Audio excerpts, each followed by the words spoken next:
I know what you're thinking. Downfall? A Greek player has won the NBA MVP twice in a row, added the championship a year later, and both Greek EuroLeague clubs are thriving this season. That's BS. But that's just a few positives in the sea of problems Greek basketball is facing right now. To uncover why Greece has been on a medal drought in the international competitions and its clubs haven't won the EuroLeague in the last 11 years, I spoke with BasketNews journalist Giorgos Kyriakidis. Downfall is a harsh word.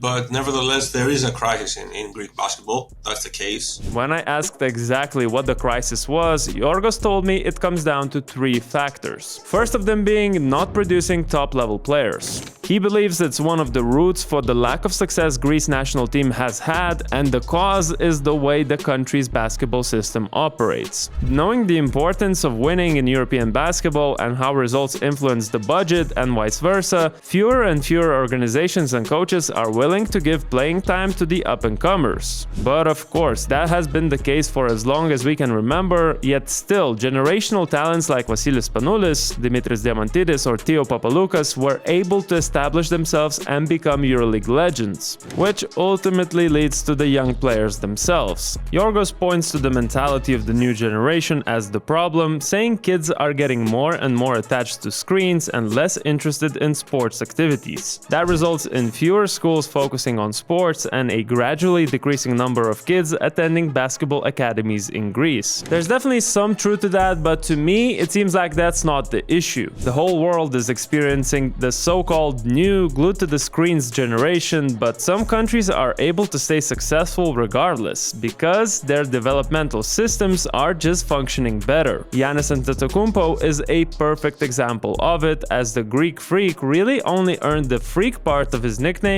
after leaving Greece and moving to the United States. When I asked Giorgos if he considers Giannis a product of the Greek basketball school, he had this to say. If we look at his development, I wouldn't say so, because when Giannis entered the Greek, let's say, basketball system with Athleticos, he was playing in the second division. The Giannis that we've been seeing for the past, 6-7 years, I would say a world basketball star, can barely be attributed to the Greek basketball system per se. It's mostly a product of his own work ethic, of what the Milwaukee Bucks have made of him. I would say that Greece overall hasn't facilitated Giannis' attempts to be a basketball megastar, not to mention a human being in a certain respect. Before we talk about the next major point, the finances of Greek basketball, I would like to give a shout out to CarVertical, who can protect your finances when purchasing a used car. I was on a hunt for a new car back in 2021 and having zero knowledge in all the things about cars, chose to play it safe and used CarVertical services. They provided me with detailed reports for all my chosen cars with a history check that's available for different cars in more than 25 countries. And in fact, I was able to find out that the car I was looking at had a major crash to the backside before. Apparently its odometer was set to show 140,000 kilometers less, and all of a sudden that suspiciously low price was not that attractive. Use our code BasketNews now to get 30% off on CarVertical. I'll just leave the links in the description below, or you can just tap that eye icon over there and find out more yourself. Okay, so we figured out that clearly something isn't working within the Greek basketball system. But to understand what it is, we need to dive into the second factor, which is troubled economy. It was perhaps the longest part of the interview, which makes me believe it's the most significant.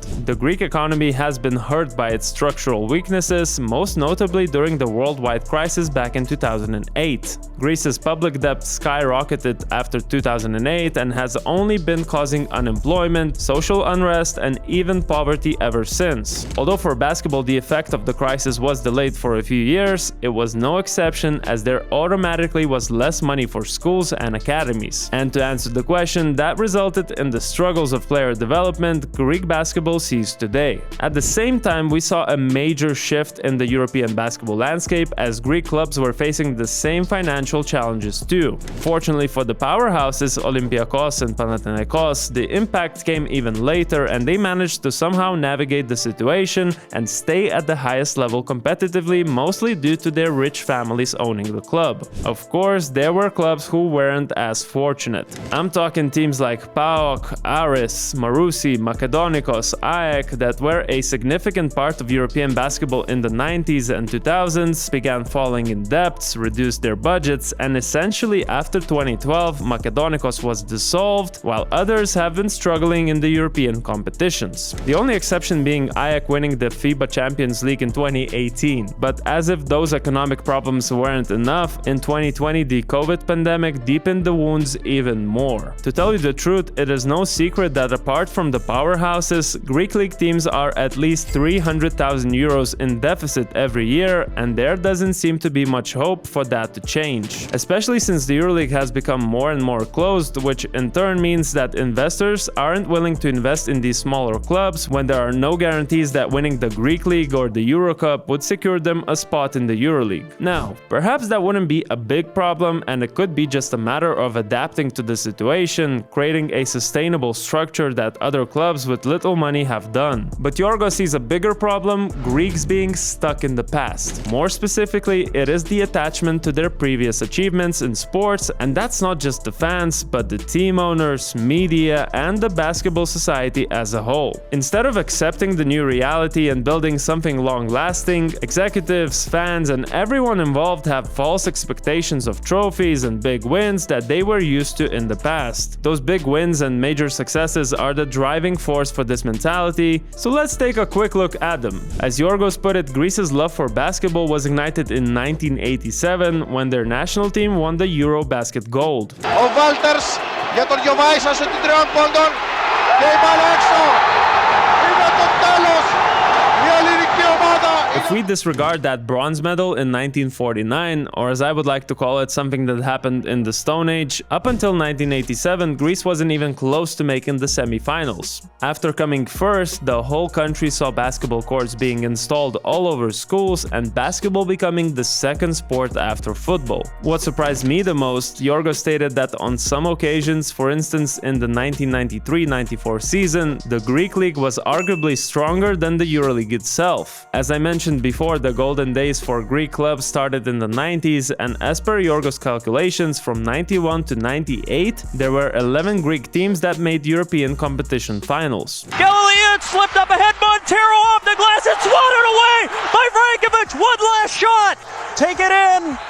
They put it up, and that is it! A wild finish at the buzzer! Panathinaikos are the European club champion!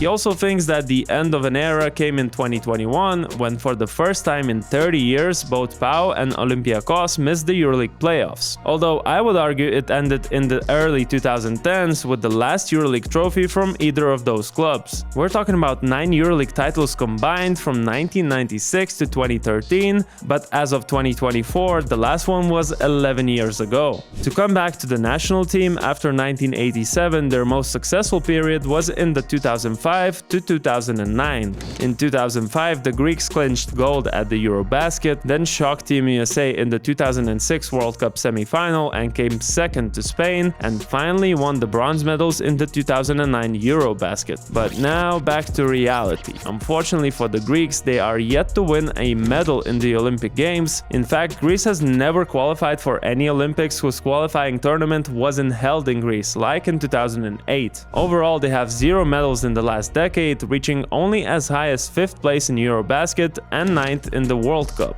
Before I wrap this up with what the future holds for Greece, I would like to remind you that you need to subscribe for a Giannis Antetokounmpo jersey that we're giving away once we hit 150,000 subs and select a random winner. Now, I really wanted to see some light at the end of the tunnel in this story, but when I asked about the future perspectives, Giorgos wasn't too excited. I wouldn't be very optimistic because it's about the players. If you have the quality, if you have the roster to fill in the gaps, it's very, very difficult to predict how that will evolve. But right now, it seems that Greece have, in terms of aiming for success in the next 2-3 years, I'm not sure. And he's right, Giannis is turning 30 in 2024. Most of the other core players of the national team are already in their 30s, and new top-level centers or guards don't really come out. When it comes to the clubs, well, more specifically the Powerhouses, he thinks the situation could be the opposite. Panathinaikos owner Dimitris Giannakopoulos has been continuing to invest big sums of money into the team, mostly because Pau has acquired rights to OAK Arena, which could be considered the most important factor increasing club's revenue and igniting the renaissance of the team that we see today. Olympiacos, on the other hand, almost never relied on a big budget and are reliant on making the right decisions when signing personnel, which has worked wonders for them in the last 3 to 4 years.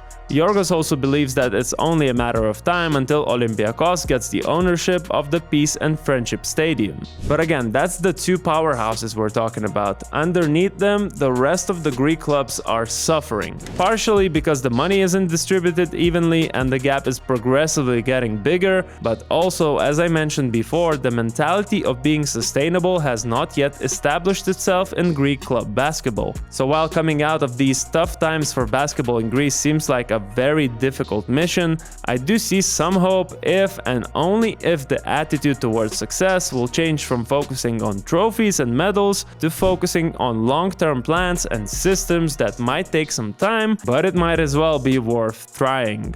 What do you think about the current situation of Greek basketball? Perhaps you disagree and see it completely differently, or have your own solutions to the problems I went through in this video. Make sure you're subscribed for that Giannis jersey, also like this video and check out our breakdown on the biggest man the EuroLeague has ever seen.